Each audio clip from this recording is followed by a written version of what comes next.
Welcome, everybody, to AI Horizons. This is our April edition, and we are smack dab in the middle of AI Fest. So if you have had a chance to join us for any of our previous AI Fest sessions happening earlier in the week, we have a couple more this afternoon, and I think one or two more tomorrow, but it's been a fantastic week of AI conversations. Um, Right now, we have two fantastic groups joining us to talk about some really cool AI things. But before we get to that, we have a few short announcements. The first one being AI Studio.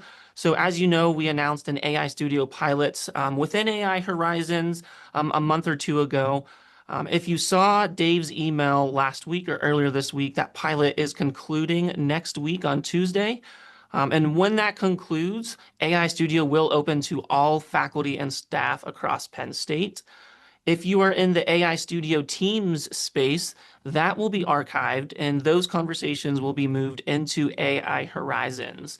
So if you are actively exploring AI Studio, we encourage you to move those conversations into the AI Studio channel in AI Horizons. That will be super helpful for our AI Studio team. Okay, and now I'm going to introduce Jen Wright and Amy Kuntz. They have two quick announcements for us, and then we will get started with our festivities. Thank you, Zach. Good morning, everyone. My name is Jen Wright, and I am an instructional designer in TLT. And I wanted to bring your attention to a program we're going to be kicking off this summer called AI in Action Agent Edition. So speaking of AI Studio has a whole agent creating component to it. So this program will work through how to build one, how to design all the back end of the agent, and how to go step by step through the AI Studio agent creation, as well as some testing and troubleshooting. So if you are interested in joining us on Thursdays on Zoom throughout the summer, I will be putting a registration link in the chat momentarily. If you have any questions, Brad Kozlik and I can answer those questions in the chat. So Amy, I'll kick it off to you. Great, thank you so much. So hi everyone, my name is Amy Kuntz. I'm the Learning Innovation Coordinator as part of Penn State's Teaching and Learning with Technology. I'd like to quickly take an opportunity to invite you to attend the AI and Teaching Summit on May 13th at Penn State Harrisburg and select sessions online via Zoom. This is a collaborative effort brought to you by the Center for Teaching Excellence at Penn State Harrisburg, Teaching and Learning with Technology, the Schreier Institute for Teaching Excellence, and the Office of the Vice President for Commonwealth Campuses. So it's focused on helping faculty navigate the evolving role of AI in teaching and learning. The morning will have a variety of sessions where you could explore things like AI resilient assignments, integrating AI into coursework, ethics, and available tools. These will be concurrent sessions, so you have opportunities to choose for any given time frame in the morning. Then in the afternoon, it'll shift to hands-on working time, so you could actually apply what you've learned in your courses, whether it's in small groups, by topic, or one-on-one support. So the goal is to really leave with something practical that you could use right away. So the schedule is going to be released very soon, and if you're interested, you could learn more and register at the event page available in the QR code, and I will also put the URL in the chat. So thank you so much and hope to see you there. Awesome. Thanks, Amy and Jen. Okay, so we are going to kick it over to our first group of presenters, and I'm going to introduce Tiffany Petrosini. She is an associate teaching professor of communications and media at Penn State Behrend, and she has brought with her a whole group of fantastic people, but they will be presenting and telling us about public speaking beyond the podium. It is an AI OER Gen Ed literacy project, and Tiffany, I'll let you take it away from here. Thanks, Zach. So welcome, everybody. I am very, very excited to be here today and to share this resource with you and to really highlight the work of so many people who took part in developing this project. So I'm going to go ahead and share my screen. And this is our textbook, Beyond the Podium. And the first person that I want to highlight isn't actually a part of the presentation today, but he's here. Tyler Greer created this textbook cover for us. And so he really helped us capture what we were trying to get at in this textbook. So this book has been developed for CAS 100. And I just want to give you a little bit of the history of how this came into being. And I want to talk to you a little bit about some of our challenges and then some of the amazing parts of this textbook. And then we have some authors here. I see Jackie, very excited. I definitely saw, let me see, Leanne. And I don't know, Rosemary was going to be a little bit late for a tooth appointment. So we'll see. We'll see if Rosemary comes. So you can see here, actually, she is here, and if I'm not going to put you on the spot, but I would love if you would maybe talk if I call on you, but don't feel pressured. So, I'll be okay, Tiffany. Thank you. oh, there we go. Okay, Rosemary, you're here. Perfect. Okay, great. Okay, so this is Beyond the Podium, and this is hosted on Pressbooks. You can see here we have a slew of authors. Sherry, who is the co-editor of this book, Sherry Rice is here. And the first thing that I really want to make sure that I genuinely acknowledge from the get-go is that when we begin by saying this is the result of an extraordinary collective effort, like that is genuine and that is so true. And so here in the acknowledgments page, actually, could somebody post the link to Beyond the Podium in the chat so folks can go ahead and take a look? I already did, Tiffany. You're good to Thank go. you. Thank you, Sherry. So you can see there are so many names here, and there are people here today. Zach obviously is here today. Amy started off things. Wade is here today. Jen Wright is here today. Tyler is here. All of these authors. We have Sarah Zipf who is here. We have Yvette. I mean, there's just, you can see here, and those are just mine. And then we have Yvette was our student partner who also helped us develop this work. She's not here today, but I want to make sure that I acknowledge her. And it's genuine. Like, this is not my project. And I keep saying this over and over, but I want to make sure that we're not calling it my project because this is our project. Like, this is something that we created and we did it together, and it's really taking off. So, just a little bit of the background. So for my faculty fellows project, I was a faculty fellow for the last 2 years. And all I knew is that it seemed important to embed AI literacy objectives within CAS 100. Okay. I just knew that was going to be important.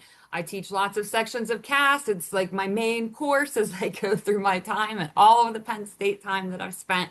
And it seems like if we're talking about how to develop outlines in that class and how to build public speaking content, how to create visual aids, AI really is going to disrupt what we think about in that space. And so we started meeting as a team. So we had our faculty fellows team and it sort of roles. Sherry was my faculty engagement specialist and she was my person, like my point person.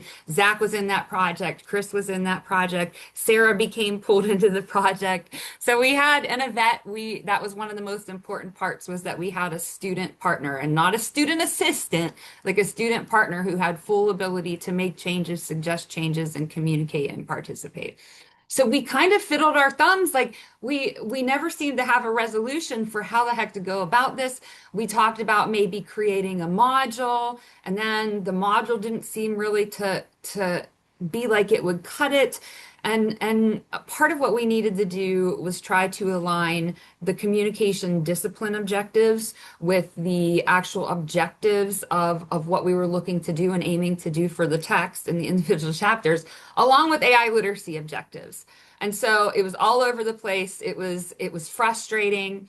And then Sarah came in and she said, actually, this is part of what I can provide. I can help you as my research role in this project map and research these objectives. And fortunately, Crystal Ramsey had previously taught Sarah and like some methods for developing curriculum mapping in this way in a triangle. It's very helpful. So I'm saying this because there is a lot that went into ensuring that this book was as comprehensive as possible, and it was mindful and thoughtful when we developed it. We also got very lucky. So at the end of year one, we realized the only solution for this is going to be not just a text, but like an ecosystem. And so we started using that language. And part of the problem when it comes to OER resources, for those of you that use OER, including myself, is that you don't get the package. You don't get like the PowerPoints, you don't get the examples, you don't get the homework pages, you don't get the activity suggestions. And we really wanted to be able to ensure that anyone who used this book, as far as on the faculty end, would have those things. We also wanted to address the fact that faculty right now are in various different levels of understanding when it comes to AI literacy. And so there will be faculty who will use a text like this who do not understand artificial intelligence. So we wanted to be able to ensure that students, as they would work through these materials and these texts, would have a way to still learn and gain general competencies that they needed. Another thing that was very important as we started developing the book was accessibility. It's April. We're here, everyone, right? We're here. We're 10 days away from the deadline. All of our content needed to be fully accessible. And so we thought from the beginning, everything that we create needs to be fully accessible. Now, there are just two more things that I want to mention. Part of this is that I am not an expert on all of the things everywhere. And so in public speaking, we teach students about nonverbal communication. We teach students about outlining. We teach students about research. I mean, there's a lot that goes into various different topics. And we were thinking about how is it that we get people who are experts, especially those individuals here at Penn State, and how do we do it in a way that's fair to them and not just asking them for unpaid labor or unpaid service? So fortunately, we met with Brian McGeary, who is OER librarian, and he helped fund this project also. And because of that, we were able to not just pay our authors, but pay our peer reviewers. So this book has also been peer reviewed. Every single chapter has had at least 2 peer reviewers and then 1 domain expert review, and including editorial review. So that's just sort of a lot that went on behind the scenes. We have some very interesting chapters. And so I did not prep anybody for this. So everybody's sort of messaging like, what are we going to be talking about? So I think maybe first thing, the first person I'll throw under the bus is Sherry. Sherry's my co-editor. I could not have done this without Sherry, 100%. And that's why Sherry is genuinely a co-editor of this text. Like that is not just an honorary title. Sherry co-edited this text. So Sherry, anything you want to add, talk about, think through, go ahead.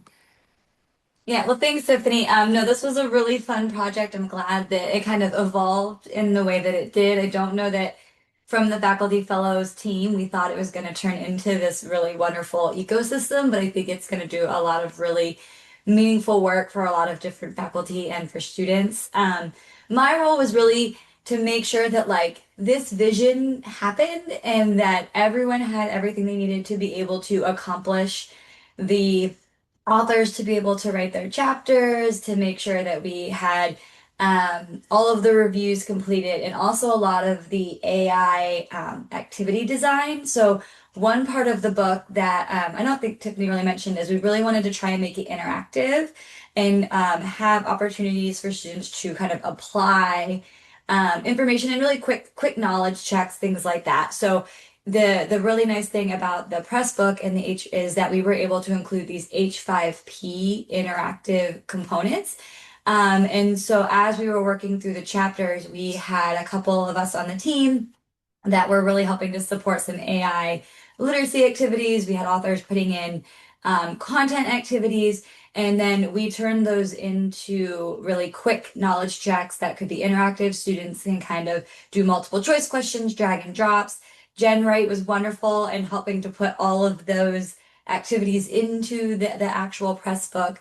And then what's really nice is if you embed it through your Canvas, you can actually incorporate grades to those activities. So I think that was a really unique thing that we tried to do in the press book, was not only have all of the content obviously meet all of the communications objectives and also meet the AI literacy objectives, but then find ways for students to be able to actually apply the information they were learning throughout the book. So it was a really great activity to do the book. And then again, as Tiffany mentioned, we do have a full Canvas course that we created. That's what is housing the PowerPoints that instructors can use. It has activities, it has assignments, and these are all things that were created by the authors, by editors, by folks on the faculty fellows team, and we kind of put everything in there so that faculty feel like they can come in here, use what they want, kind of create it. It is fully remixable, adaptable. We do have a Creative Commons license that allows folks to be able to use it in how they want. So that was kind of the goal, is go in there and think about what makes sense for you as an individual instructor. So it's a really great project. Lots of people were really involved, and I think it was a really great way to kind of, again, ensure that we're really meeting the needs of students as they're coming in. I think one thing that Tiffany, I don't know if you mentioned this, but one thing that you were thinking of was like, this is really solving some access issues to AI, in that right now we don't have necessarily general policy. Students are getting AI in different ways from different instructors. And so it's not necessarily all students are coming in on an even playing ground with access to AI in that way, and access to the information around AI. So embedding these AI literacy objectives into a course that's required by all students, this book is an option that faculty can use to kind of level out that access to AI.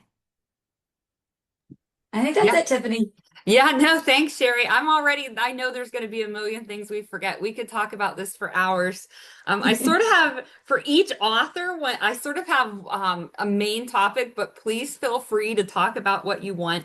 Leanne, of course, I'm going to throw Leanne under the bus first. This is the only public speaking textbook that exists right now on the market that even brings to the table the idea of students creating content that is accessible.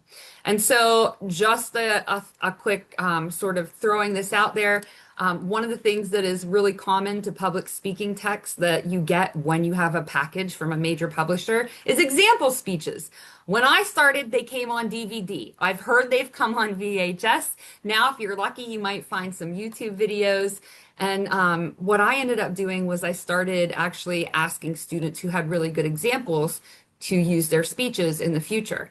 And then the accessibility standards hit, and I'm like, oh no, these aren't accessible. What if I could somehow have students create their own accessible work? So I started working with Leanne, and Leanne has a whole other project, which you're welcome to talk about, Leanne.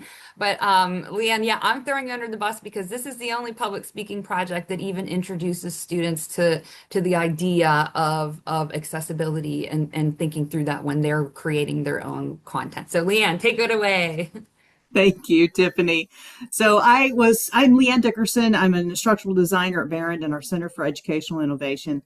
And I was an author for Chapter 14 about presentation aids. We introduce students to presentation aids as intentional communication strategies, and we lead them to think about them in terms of sense perception and how they can be used to provide an audience a multi-sensory experience to support their communication goals. And this framing around perception and meaning making gave us an opportunity to talk about digital accessibility. And so we do address that in the chapter because we're speaking to an audience of everyone. So how do we make our speeches accessible?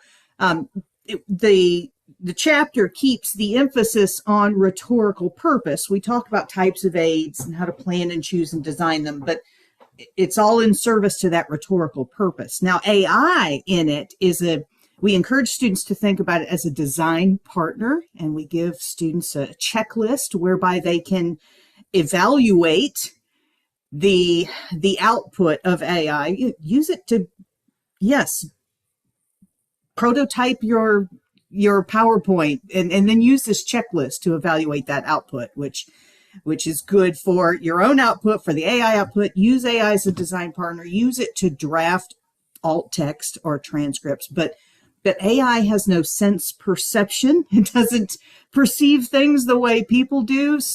And it doesn't care if your audience understands. And since you student do, then edit for your rhetorical purpose. And here's how you can do that. And then in that chapter, we talk about credibility being as much what you show as what you say.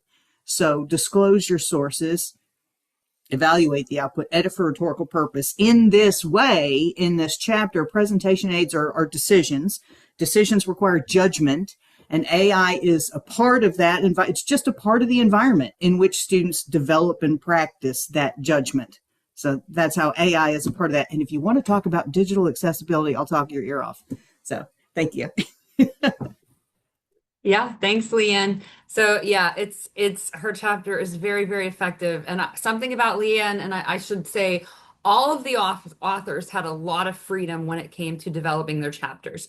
So there are some really great OER textbooks out there about public speaking already. They're quite dated. And one of those was called the Public Speaking Project, and it was .org. And unfortunately, that disappeared because one of the people who were in charge of it passed away. And so for a while, then many of us had switched to a text called Stand Up, Speak Out. And that is what this text was revamping. And so we call the term in OER creation remixing. So Leanne wrote her chapter from scratch. So just throwing that out there. And every author very much had the freedom to update, remix, maybe anything from change. Actually, most of the authors had substantial changes that they made. But if they had wanted to, it would have been enough just to add a few sentences, right? Because that's what the actual copyright license says. So the next topic I kind of want to move on to, and again, Erica, don't feel pigeonholed into this topic, but one thing that was also, we had talked about having a student partner, and over the course of the semester, it has been really, really important to gather feedback from students. So there's an author who's not here named Terry Stiles, and she actually has this long Google Doc where the students are going chapter by chapter, section by section, and providing us their feedback individually. But Erica, her students are very, very engaged. She just is doing something right because they're noticing things, they're pointing out some of our errors, and it's been really, really helpful. And so, Erica, please feel free. That's what I'm excited most about, is at the level that you're engaging your students with the text, but feel free to talk about anything you'd like. Yeah, well, I always encourage them to read the chapters, and every chapter, it's an assignment for them to do the activities. So I think that engages them to read the chapter so that then when they do the activities and they prove that, and I think Sherry knows this because I struggled to prove that they've done the work. So they have to screenshot. Some of the work that they've been able to do is export. So they can export some of the work and then they have to screenshot the other work. And I think that actually really emphasizes to them reading the chapter means that that's how you actually perform the activity. So anyway, my students do read. And when they do read, they find the errors. And actually, I've had a student, and I don't know, Sherry, if you remember this, actually, I think that this would be better written if it was written like this, or this name was incorrect. They used the wrong name. I don't know if you remember that one, but yeah, I mean, I have a lot of students providing feedback, which I feel quite proud of, actually. I feel really, really great. And I've had a couple of students that have given me multiple reports on content that either needs to be rewritten, or it should be better this way, or this just didn't work with an activity. So yeah, I'm proud of my students. Yeah. And that's because of you, Erica. So you're proud of your students, but part of that is a pride for yourself. You're really engaging them and you really are thoughtful. You're thoughtful when you were developing your chapter, very much so. Like Erica's chapter, she spent a lot of time on, and she questioned back and forth, is this good? Is this good? Is this good? Like Yeah. you took it very seriously. And so I did. I know. Yeah, Well, I this is know. for other chapters. This isn't just mine. This is other chapters that they've read. Yeah, feedback does come. And I think it's also because I constantly remember the students are in a pilot class, that this book they're the first ones to read it. so they get that reminder all the time, and that they're very important. Their feedback is always taken with importance. So they hear that and they feel special. Yeah. Well, thanks, Erica. So now I want to bring someone into the conversation because this was exciting to me. This was mainly a campus project. And, we weren't limiting it to the campuses, but there's all sorts of, for those of you at University Park, you have more restrictions than we have at the campuses for many things associated with text. And so I was very excited when I got a message from someone sort of outside of communication. She was a linguist and she wanted to write the language chapter. And it couldn't have been more perfect because of your areas of expertise, Jackie. So I'm going to introduce Jackie now. It could not have been more perfect. And she has such a unique spin on how students are thinking through language. Oh, 3 minutes. Okay, sorry. We'll be quick. We'll be quick. Okay, Jackie, please go ahead. Thank you so much, Tiffany, and everybody. It's great to hear everybody's own little part in the story. Yeah, I pride myself on being a rule follower, but I also like going rogue. So when I heard about this project, even knowing that I wasn't really going to be permitted to use it at the University Park campus teaching CAS 100, I was all in. I think it's really important to get ahead of the AI train. I mean, by now where it's time that we all get involved. And I I loved that I got to write the language chapter, and I thought it was important in my chapter to just name the truth that is, yeah, AI can do a lot of this for you. AI can give you great metaphor, imagery, alliteration. It can teach you how to do those things. But at the end of the day, and my job is, whether I'm teaching CAS 100, I also teach academic writing for international students. My background is in teaching international students. That at the end of the day, your authentic experience is way more valuable than any kind of artificial intelligence. So kind of starting with prompts in AI, but then really saying to themselves, okay, what can I bring to it? My authentic experience is going to be more engaging and connecting to that content. And now, it feels like a lifetime since we wrote the chapter, honestly. And in that time, seeing how in my classroom with writing or speaking, that students need the support and need how to be taught to stand by their message.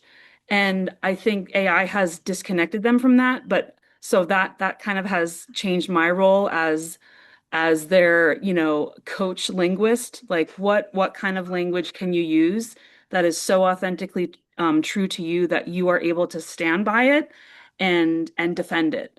So that was a really fun chapter to get through, and trying to make examples a bit more relevant and accessible. And I always have my international students in my mind and thinking of like what kind of cultural references aren't necessarily going to be understood. So I'm grateful for the opportunity to be a part of the project. And I hope that my chapter also got feedback from students, because Yes. I'm also old and they can probably pick out some better examples than I could. Yeah, no, you did. And we'll make sure the authors get that. So I want to be quick. Zach, I promise I'll be quick. I know we're limited. So while we're on, I still want to get to Chi quickly and then Rosemary quickly and just end with like the next steps quickly. So Chi, speaking of ESL, it was exciting for Chi to come into this project because she's teaching public speaking, but she's not like, she actually teaches faculty. And so like she was engaging in this project and she was brainstorming and she was already coming to me, and she was so like student centric and pedagogy centric that when I went to her and said, Chi, would you do this? I was very excited because I know how mindful she is when she's developing the assignments for her own classes. So Chi, is there anything that you would like to add, related to your chapter or your ideas or anything? Yeah, thank you. Really appreciate being included in this project. I came from multiple roles, just because the way that I serve our campus. I have observed multiple faculty members teaching the class before I step into this. And so from observer point of view, from the teaching point of view, I observe my students as well. The first thing I did, I want to work on this chapter is I try to realign what is applicable to students. And so I work on the course objectives, chapter objectives in specifically to make it more observable, demonstratable. And that's the first thing. And it also included the activities that I learned from my fellow faculty members, the things that I thought that would spark among my students and by observation. So that I thought was a more practice rooted approach compared to theories, the more theoretical side of it. And I'll quickly save the time for the next speaker. I know we're short on it. Thank you. Yeah. Okay. Sorry. I'm so sorry, Rosemary. Rosemary, Zach, we have to wrap this up. I really apologize. It's okay. I'm sorry. Rosemary she has so much great work and she did so much. I think Rosemary, based on what I know, you would agree 100% with she. And Rosemary really, she's at Greater Allegheny, and Rosemary does a lot for workforce and thinking about students and their employability in the future. And so I think that's sort of one final message I want to leave is that in the end, this was not an AI book. This was a book where we genuinely were trying to think about how students communicate beyond the podium, hence the name. And whether that is with AI, whether that is one-on-one, whether that is in the workforce, the central message of the book is civics, right? Really going out and flourishing in the world and actually being able to make meaning. And so there are all sorts of really cool universities who have signed up to also use this. CUNY in New York is using it. We have a couple of universities who are committed for the fall semester. And we're going to keep editing, evolving, and creating the text as we go along. So, all right, thank you. Okay, Zach, I'll turn it back over to you. Thank you so much, Tiffany. And I do apologize for the shortened time, but out of respect for the other presenter group, we wanted to give them a chance to present as well. But thank you, Tiffany, and thank you to everybody who presented on the AI OER Beyond the Podium book. They will stick around for the next half hour, so if you have questions about this book or for any of these presenters, drop them in chat. They can monitor chat and answer those questions if you have them. But I do want to introduce our next group of presenters who will be chatting about the OMBA, I hope I said that right, OMBA AI integration process. This will be Kate Morgan, instructional designer from Penn State World Campus, and Dr. Cheryl Horton, business analytics instructor from the Smeal College of Business. So I'm going to kick it over to Cheryl and Kate now. Thank you so much. I'm going to share my screen with everybody real quick. Yep, so it's the online MBA, OMBA is the overall, is our department that we're working with, that Kate and I work together with, that we are launching our initiative through and with, and really coming up with a broader framework that is more applicable to everybody. So we wanted to share where we were. Many of you are often here. We see each other a lot month after month, which is kind of fantastic. And so you may have seen us about a year ago. We came and talked about our AI icons and our AI toolkit and what we were doing at that point in time to begin to integrate AI into our online MBA courses. And really that has evolved, as everything is evolving with AI, that has evolved into this greater ongoing initiative that is our strategic AI initiative with the OMBA, those specific 13 courses and the instructors that are with it, that are really allowing us to create this pretty awesome framework that we're sharing with you guys today. That hopefully you can, we'll obviously answer any questions you have, but hopefully you can take to wherever you are in the world of AI and apply it as well. So I'm just going to go over a little bit in the first half here about the current landscape, what we know, go over our framework and our guiding practices as we approach this. And Bloom's and learning taxonomy remains ever consistent in what we're doing here. So I'm going to go over how that's looking and changing. I had talked about that a little bit a year ago, so you might remember us starting to knock on that door, and that's come a little bit further. So I'll update that as well. And then Kate will really get into our process that we've been going over, the successes and challenges we've had, and hopefully we'll have time to answer some questions for you guys. So the current landscape as it stands now, and this is starting to get a little bit aged from when it was published, but the sentiment still remains the same, that understanding our faculty attitudes and their perceptions towards AI really is remaining a significant driver in all of our courses and integrating AI into all of our courses.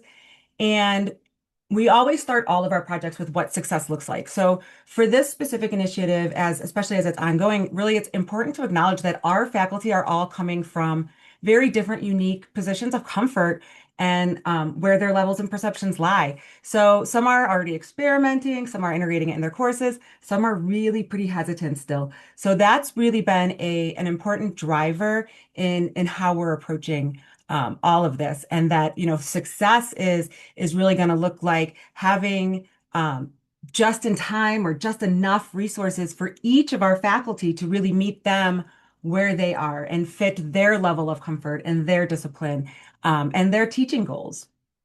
So that's our overall, driving what we're reaching for success. So what we know so far, AI, it's growing rapidly. No, everybody here knows that. That's why we're always here coming together to share our ideas. And higher education is already being shaped by that reality. And so it's not a future issue, it's a current issue that is really affecting a shift in how we're teaching, how we're learning, and what our student expectations are. And as such, like I said, like we really need to customize our approach for faculty, be very intentional with meeting them where they are because they are all in different places. But the professional landscape is also changing. And because with the online MBA, we are working with professional students. So we really need to be able to provide them with the knowledge and the appropriate skill that they need for their outcomes. And their adoption is moving much faster than our adoption. So really keeping that in mind. And I'll talk a little bit about different focus groups we've done with our student groups to help drive that understanding of where they are versus where we are and how we need to shift to move to other reaching them where they are. So let's talk about this framework. And our architect, like I said, it is the online MBA guiding practices, but they really can be applied to other areas that we really strive. It's a cultural approach. We're building a culture that is going to allow for the integration of AI smoothly and confidently in all of our courses. Like I said earlier, this is kind of a new phase of that initiative. So hopefully we're going to give you some ongoing and further information as we continue to progress.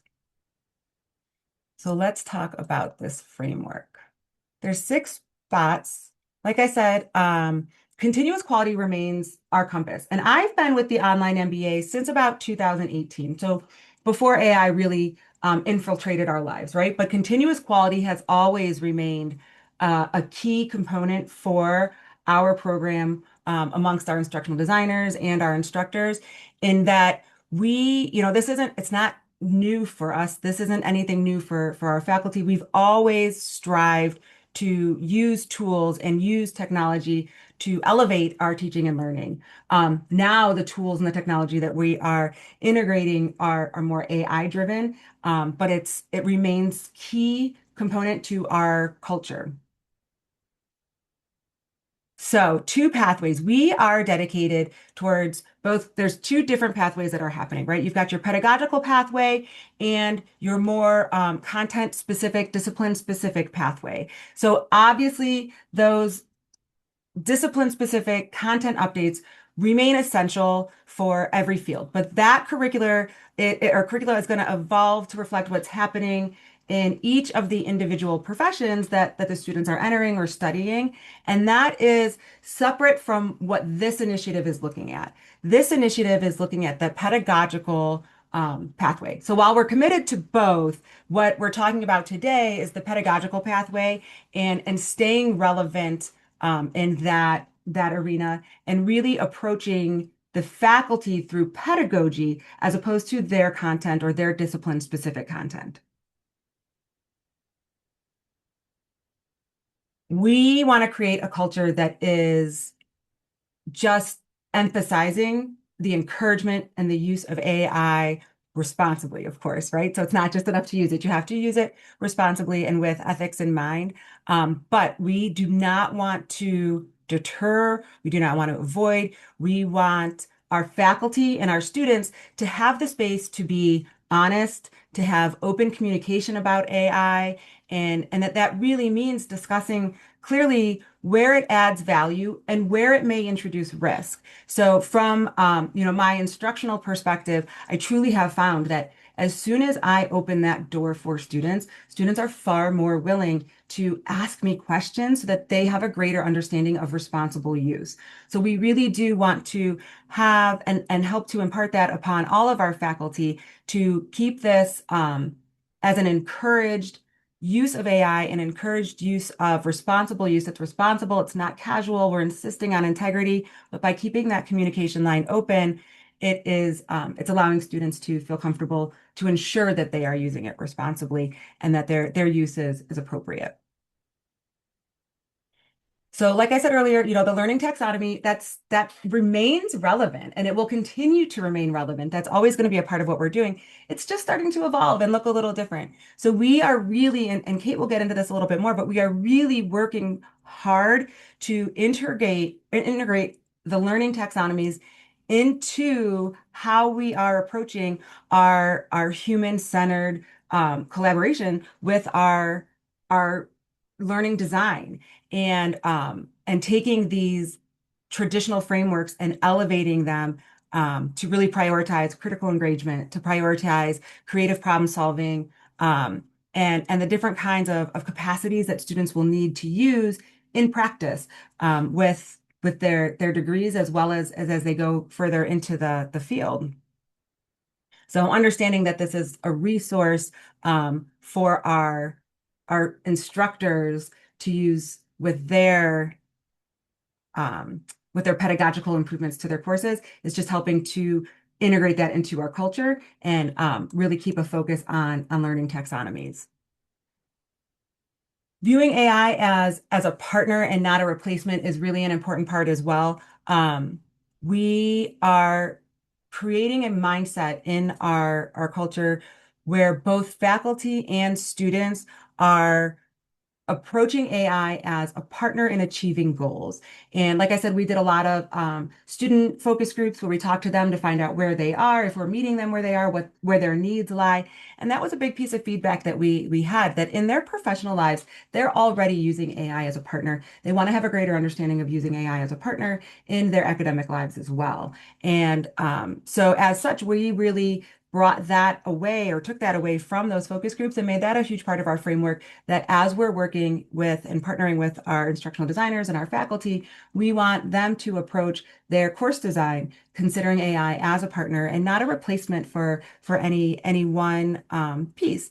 Humans are going to forever remain accountable for accuracy and ethics and contents, and we're really pushing that as well. So understanding what it means for them to be a partner and understanding that the human still has to check the accuracy. This human still has to ensure that everything is being responsibly used and ethically approached is a strong driver to our overall framework.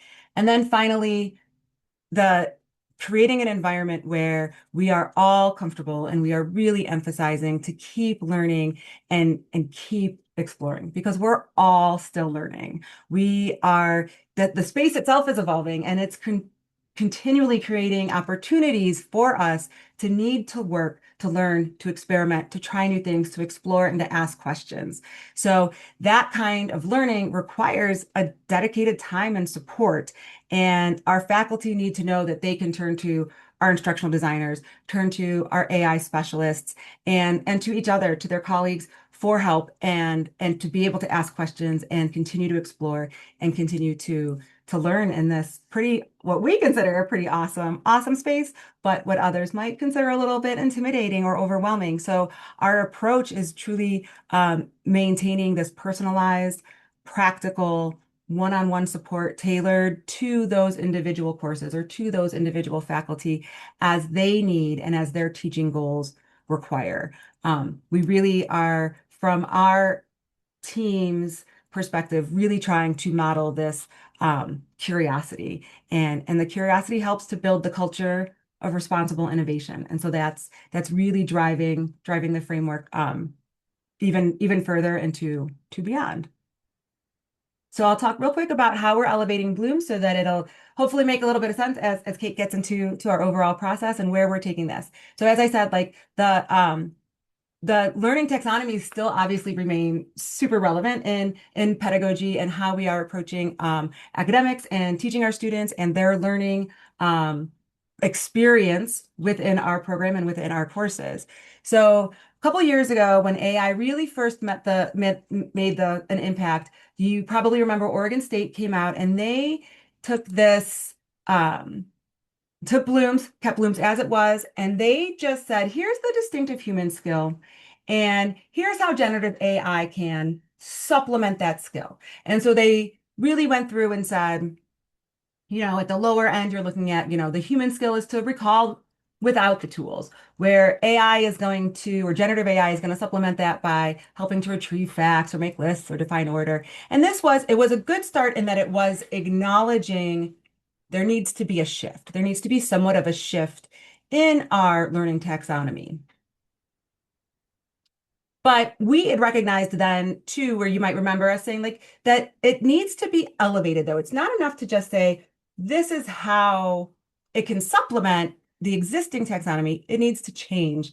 Our approach to teaching and learning needs to change a little bit. So Philippa Hardman came out with her post-AI learning taxonomy, which this was getting a little bit closer to what we were saying we were trying to do within our classes. So this really did resonate with us as far as her approach to making AI shift our focus upwards, to freeing people and instructors to spend more time in the higher order thinking and innovation, and really redeeming it from practical constraints that would hold us back. And we teach a graduate student, or I teach graduate students, and so I have personally found that in and of itself, right? Like spending less time in the minute, how do you do the task, and getting more to how do you make better decisions because you did the task has really elevated my coursework. The only thing with what Philippa was giving us is it totally changed how they're thinking about learning taxonomy. And so we feel that we are already asking them to embrace something new and to change their mindset. And we're creating this culture of change and this culture of AI in our classrooms. We don't want to also say, and by the way, learn a new learning taxonomy while you're also learning AI and seeing where that sees fit and all of this. So we stuck with this elevating Bloom's mindset, and we kept Bloom's as everybody knows and understands it, but really said, let's group them and say these lower tasks, right? These like remembering and understanding things that AI does really well. These are things that we can lean into AI to support. And these are going to help us as we create our courses or evolve our courses or innovate or improve our courses to move upwards and through applying and analyzing where the humans and the AI are starting to collaborate. And so now we're shifting our emphasis as we're designing our assessments, as we're designing our assignments to really get us to those higher levels at the top of, this is now our human judgment. This is where our critical thinking and our originality are really going to matter most. So by maintaining the understanding of Bloom's, because everyone has that understanding of Bloom's already, and not saying learn a new taxonomy, we're saying let's look at how we can lean into the AI to get our students higher faster so that we can really get to the parts that truly, as instructors, these are our fun parts, right? That's what we want to do. We want to get our students to that point where they're really using critical thinking and evolving what they're learning and innovating.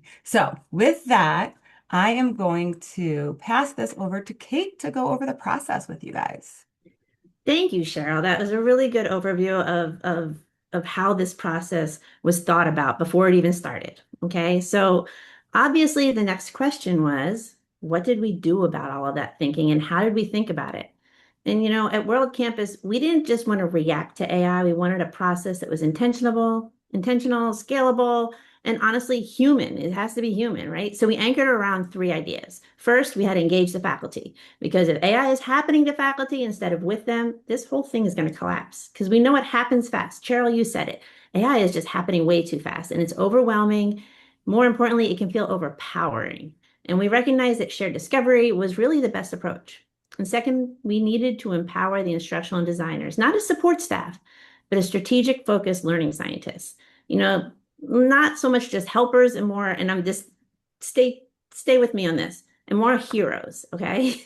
And by hero, I mean they didn't have all the answers, but they were willing to join this initiative with this changing landscape and this like, okay, we got to build this ship as we're, you know, floating it and experiment and try to figure things out. They volunteered to go to the front lines on a program that they were not even part of just to help faculty move forward.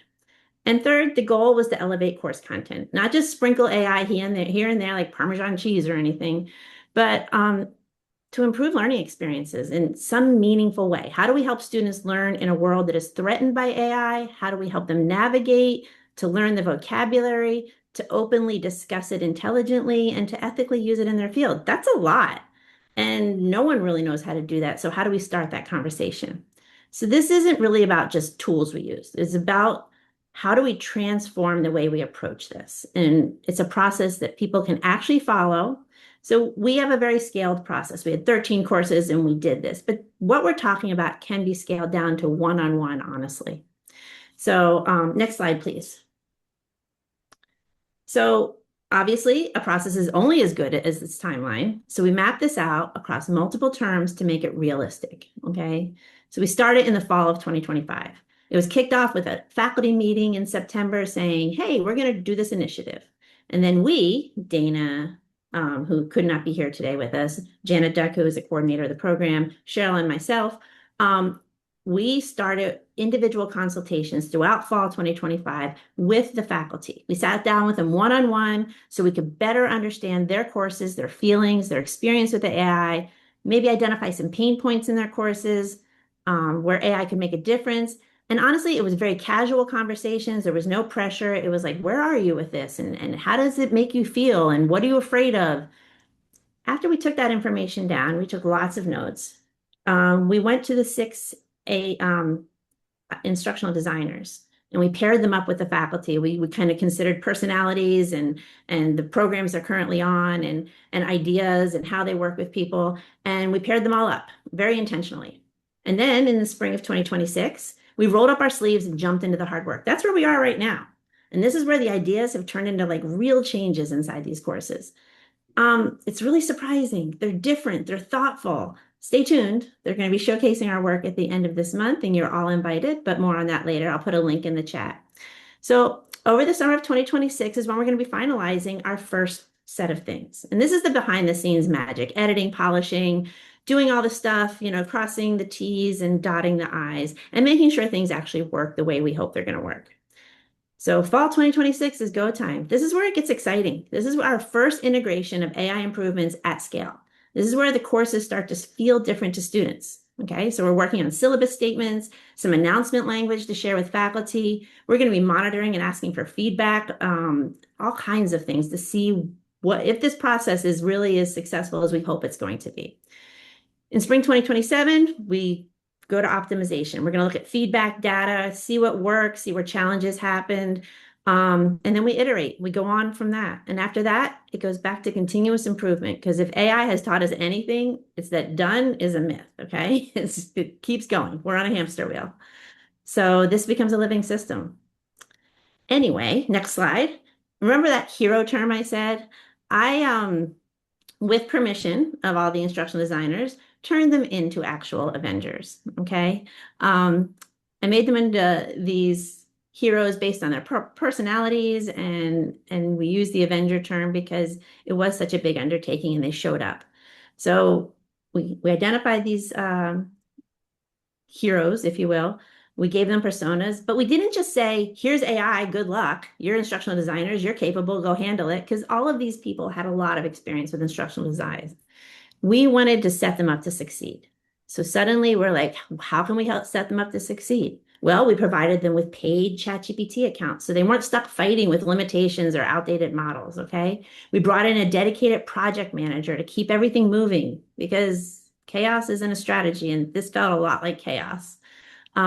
We set up a special team space for ongoing communications so ideas didn't just disappear. We created weekly meetings that weren't just status updates, but actual collaboration. They were sharing what was working and occasionally what was not working, which is actually more than occasionally.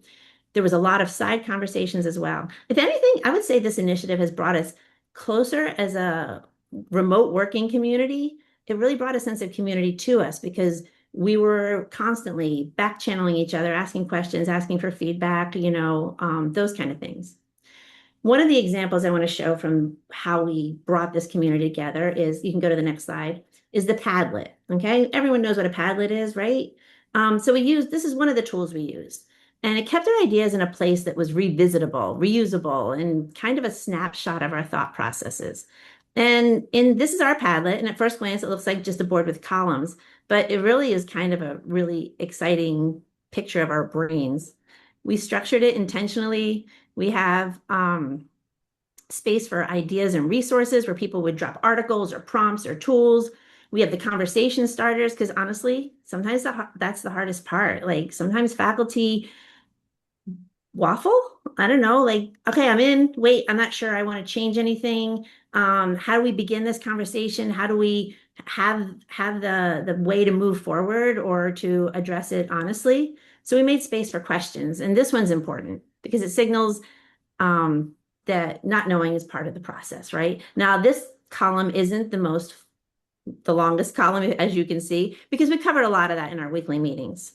There's also a column for challenges. And then two of my favorites, the little wins and the big wins. These are really important to look back on because, some of these things were like the prompt worked or the activity landed better than I expected. But so we had some really big wins too, where people came in and were very closed off to the idea.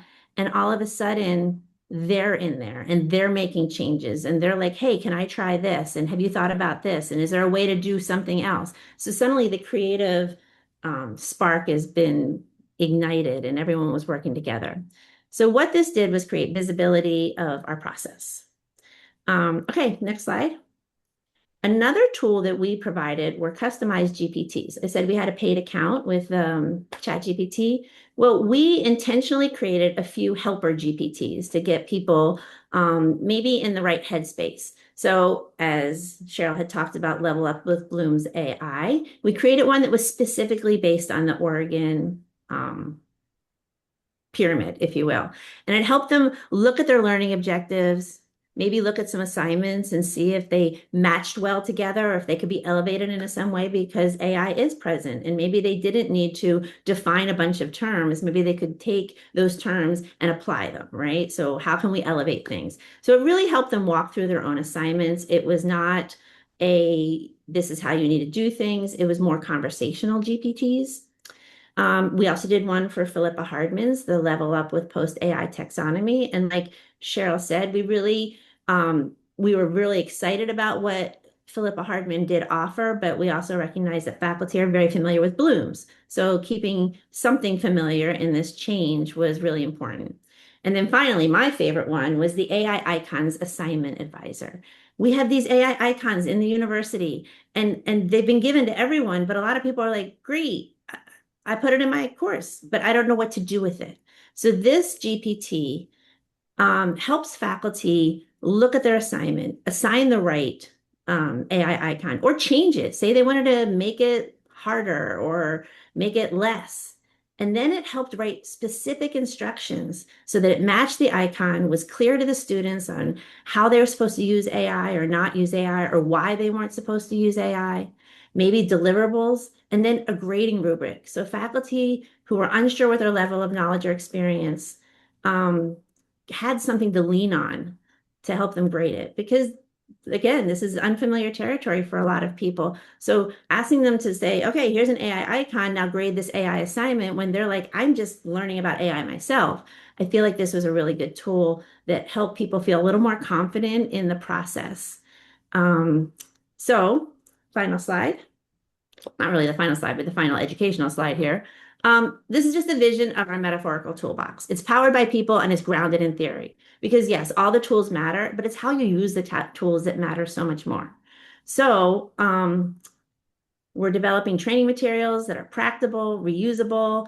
It's all based in learning theory. We have the GPTs, but mostly it's the people involved and making sure those shared discovery moments are there and keeping the conversation going has been so powerful. The more we talk about AI in groups, I think the further we're going to move because we learn so much from each other. Final slide is our success and challenges, which I could give a whole other session on success and challenges, things that all these people would be familiar with. We had a lot of personalities. We had a lot of teamwork, and that alone spells success. But, we expected the breakdown. We had early adopters. We had the early majority. We had the laggards. We have people who are like, nope, my course is great. My Sikhs say I'm perfect. But we really wanted to remind them that we are preparing students for a world they're graduating into or a need for their courses, and they need to answer questions in interviews or be able to talk about things at work or be exposed to the vocabulary and the terminology of new programs that are coming out. And so looking at it that way was a big help in trying to move this ball forward. And I know we are close on time. We're over time. Okay. So if there's any questions, sorry about that. I'm going to put the link in the here for the sign up for the showcase. And I highly recommend you watch it or the recording because we have some really, really great examples of how this initiative has landed. Thank you so much, Kate and Cheryl, for a fantastic presentation. I learned a lot. And also thank you to our first group of presenters, Tiffany, Sherry, Erica, Lee, Chi, Jackie. I think I got all of you. Thank you, everyone, to a fantastic AI Horizons. If anyone has any questions, feel free to find them in the AI Horizons team space. You can message them directly, tag them in Teams, or you could find their emails and email them directly. I can also provide that information if you reach out to me. I can connect you with anyone here. Quick plug as well for the first project. Tiffany mentioned TLT Faculty Fellows and a University Libraries grant. I just want to say if anybody is interested in doing a project of that nature and having that support, that started as a TLT Faculty Fellows project, which those applications will be opening up next March in 2027. But it evolved with the support of the university libraries, and that is the specific grant that was used for that project. So two fantastic projects, two fantastic groups. Thank you, everybody. It is 10:04, so I'm going to conclude today's session, and I encourage you to continue these conversations in AI Horizons. So thank you very much.